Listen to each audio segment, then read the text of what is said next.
Decluttering Club podcast number 6. What if I need it later? You are listening to the Decluttering Club podcast. I'm your host, Sarah Mueller, and it's my mission to equip women to declutter their homes, their time, and their lives so that they can cherish what truly matters. So many people ask me this question. It might be like the most common question that people have when they consider decluttering their homes. What if I need it later? Because most people have experienced this happening. They have experienced this phenomenon where they let some things go and they think, okay, I'll try this decluttering business.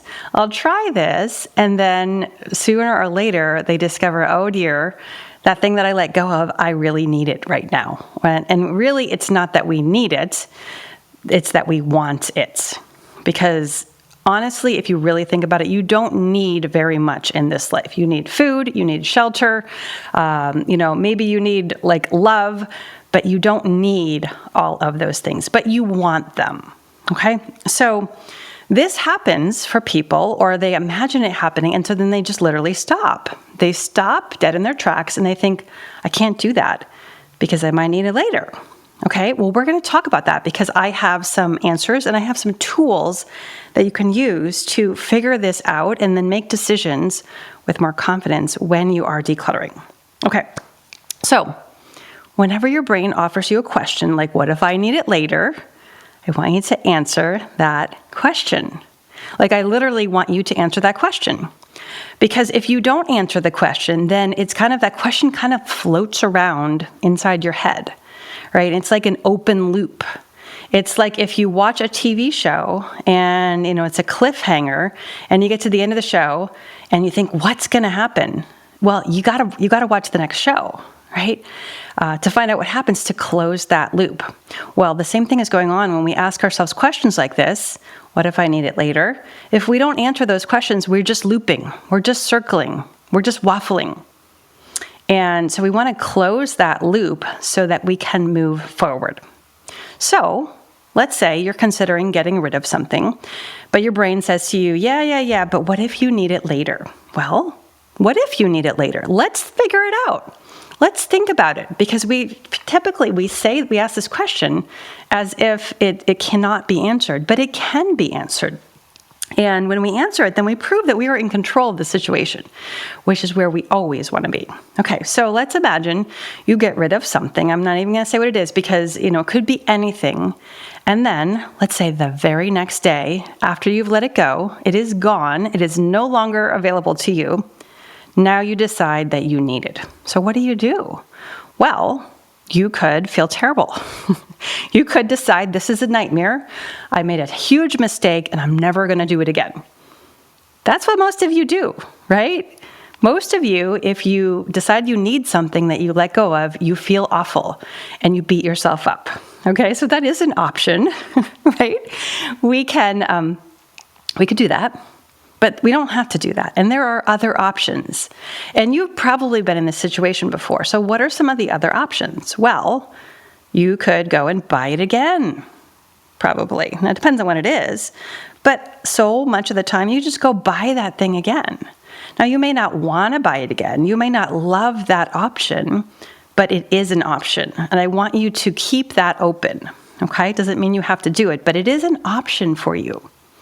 All right, other options, you could borrow the item. Maybe you got rid of a crock pot and then you realize, okay, that was my second crock pot and my first crock pot dies and doesn't work. So now I should have kept that second one. Well, you could just go borrow one. That would be an option, right? A third option is that you do without. Maybe you decide, okay, well, I really would like to have this item, maybe this crock pot, but, it's not a huge deal. I will just use something else. I will use a covered dish, and I'll budget for a little bit more time, and I'll put my recipe in the oven, right? You could do that. Again, you might not love that option, but it might work. I think so often, especially in today's day and age, we are so used to having the exact right solution for whatever it is we want. And that means we kind of end up with so many different things that could kind of all do the same job. Like we have the exact right outfit or the exact pair of pants when, maybe one of the other 20 pairs of pants in our closet would probably do just about the same job. But we're used to, having, again, exactly the right fit. But who decides what the right fit is? Who decides what the exact right item is? Well, you do. You forget that sometimes. So you can decide that an alternative will be just as good or good enough. Okay? Other options. You might decide not to do that thing that you think, you needed that thing for. Maybe you decide, okay, I'm just not going to do this at all. Right? I'm not going to have an alternative. I'm not going to buy this item again. I'm just literally not going to do the thing that I would have done if I had kept that item. That is absolutely an option. So again, I want you to answer that question. But here's the other thing. When we are asking the question, what if I need it later? We are implying that we could actually find that thing if we had kept it. And this is not always the case, my friends. I don't know if you've noticed, but when you have a lot of clutter in your home, it can frequently be very difficult or impossible to find the things that you are looking for. All right, this is where we want to get into what I call, or actually, it's not me, what is known as accurate thinking. Accurate thinking. We don't want to just be living in like a dream world, in a fantasy world. Like, what is actually the situation? And if you have a lot of clutter, my guess is that you're probably also losing a lot of things.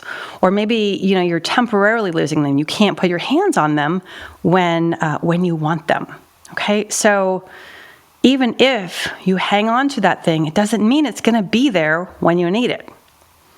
I looked up some statistics. I was looking about like what are some statistics about how often things get lost. So I have a couple to share with you, and let me know if any of these resonate with you. Okay, keys. There's one study that says an average American reportedly loses their keys twice a week, adding up to over 100 times a year. Okay. Losing our keys twice a week. Glasses. A survey found that Americans lose, break, or have their glasses stolen every 14 months on average. Ouch, right? Dear. Remote controls. According to a survey by Logitech, remote controls are the most frequently lost items in homes, with people spending 2 weeks of their lives searching for them. 2 weeks of your life searching for a lost remote control when you could just go buy another one if you needed it. Okay. And then this one cracks me up. Umbrellas. It says in London, about 10,000 umbrellas are left on the underground, right? The subway every year. I think that's hilarious. So again, don't allow your brain to tell you we have to keep these things because we'll be able to find them when we want them. In fact, when you declutter and when you get organized, you will be able to find the things that remain so much easier. And this makes perfect sense. Okay, so let's make sure that we are using accurate thinking. Okay, now the next thing I want to talk about is when you say, what if I need it later? And you think, well, I could buy it again. A lot of you are going to recoil in horror. You're going to think, oh my gosh, that's a terrible idea. I hate that. Because what you're saying is, and I know this is very common, right? That you do not like to waste. And you feel that if you let something go and then you buy it again because you quote unquote need it, that is wasteful, right? That's a waste of money. Or maybe it was a waste of a good item that you could have used, right? You're saying you're afraid of waste. But what I want to tell you again is that you are wasting far more by hanging on to too many things. Right? The waste is occurring when you keep more than you need, more than you have the ability to care for, more than you have the ability to store. That is the waste, not the odd item that you do need to or that you do choose to replace. Right? You really need to be aware because, again, you're not preventing waste by hanging on to things. Okay? It is not a tragedy if you let something go and you discover you need it later or you want it later. It's not a tragedy. So many of you, and me included, especially before I started decluttering, we don't like to make mistakes. And this feels like a mistake, right? If you let something go and you discover, and for most of you, you're telling me, oh, this happens like immediately after I let it go, then I need it. You're telling me I don't like to make mistakes. But here's the thing, I want you to go all in on making mistakes. Now that might sound a little weird, but let me explain. Right? When we are trying to avoid making mistakes all the time, right? When we're trying to just eliminate mistakes from our lives, it means we're trying to play very, very safe.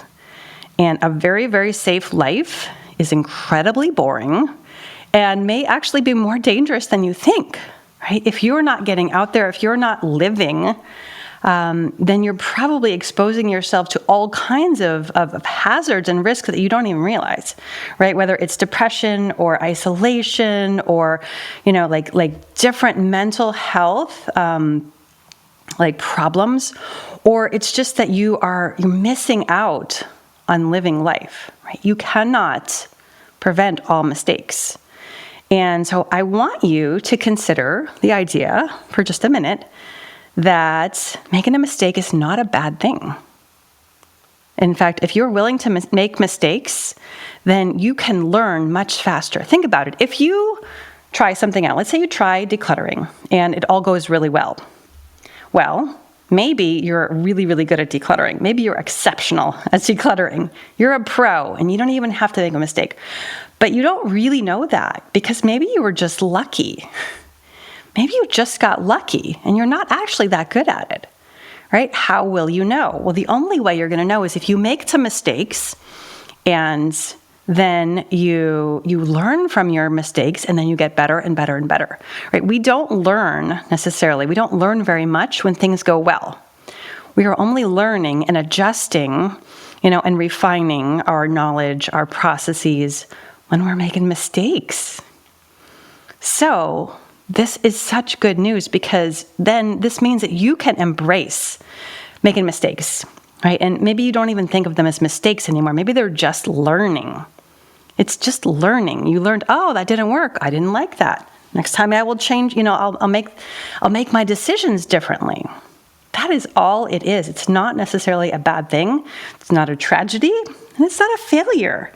If you decide, well, that was wrong, right? And I think it's kind of egotistical for us to think that we can avoid making mistakes. Like, who on earth can avoid making mistakes?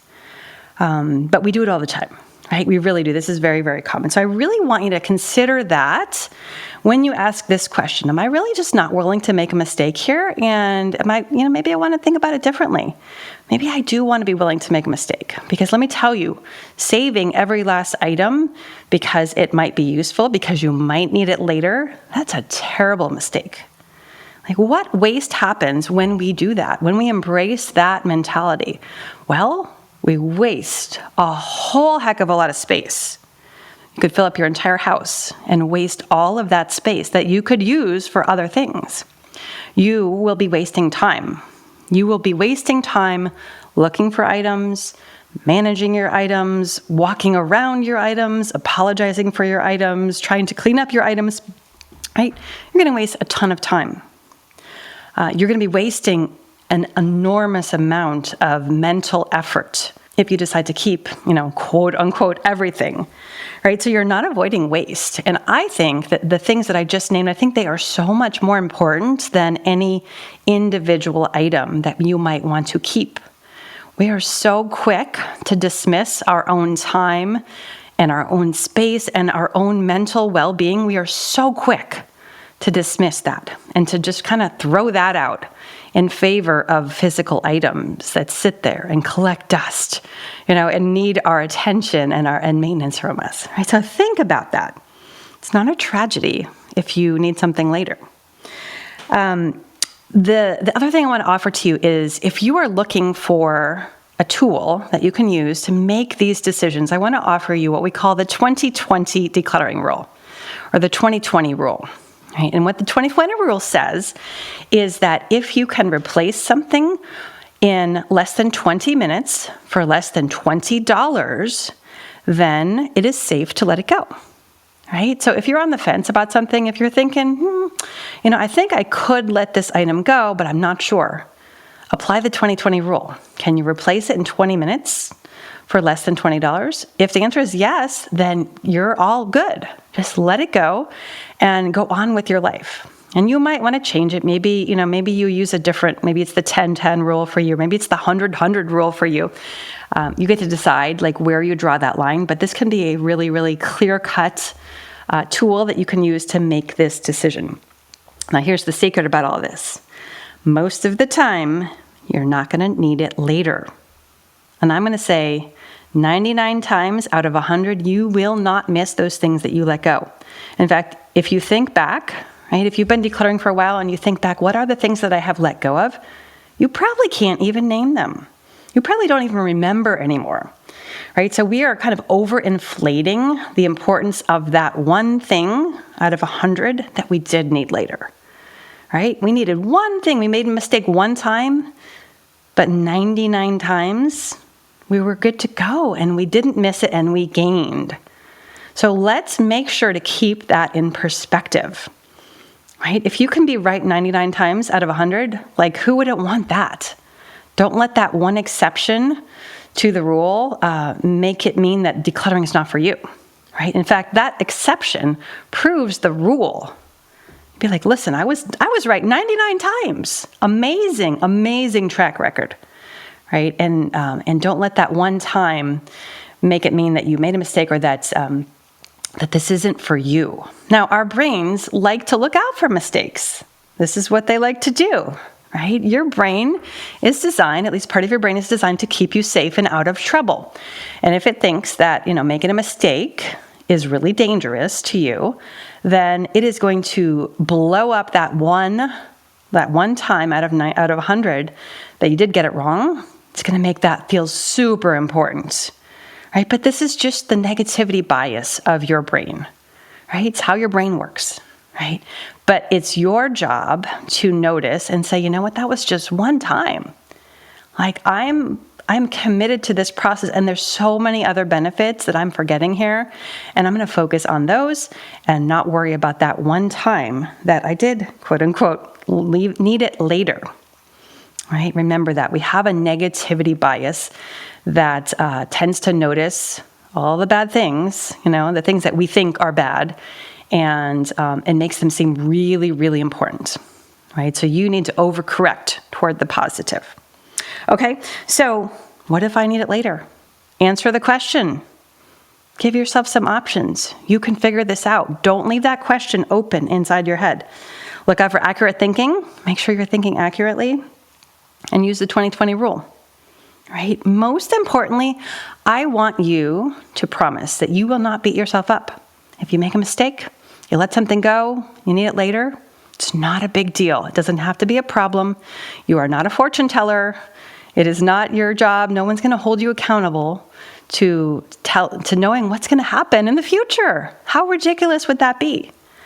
But yet we do it to ourselves. Okay, so just let that go. And next time you consider decluttering something and you think, what if I need it later? Just remind yourself, if I need it later, I'll figure it out. And I promise I will have my own back. I will not beat myself up if I do. And I will just consider my options. This really works, my friends. This really works, and it can make a huge difference in the state of your home. If this sounds good to you, I would love to invite you into the Organize My Home membership. We have training every single month where we can walk you through the process of decluttering so that your house is a place that you feel good in and that you are proud of. We'd love to have you join us. See the show notes for more information. That's all we have for you today. If you enjoyed this podcast, would you leave us a review on iTunes or wherever you get your podcast? It would really help us get the word out. To start your decluttering journey, go to thedeclutteringclub.com/start. That's declutteringclub.com/start.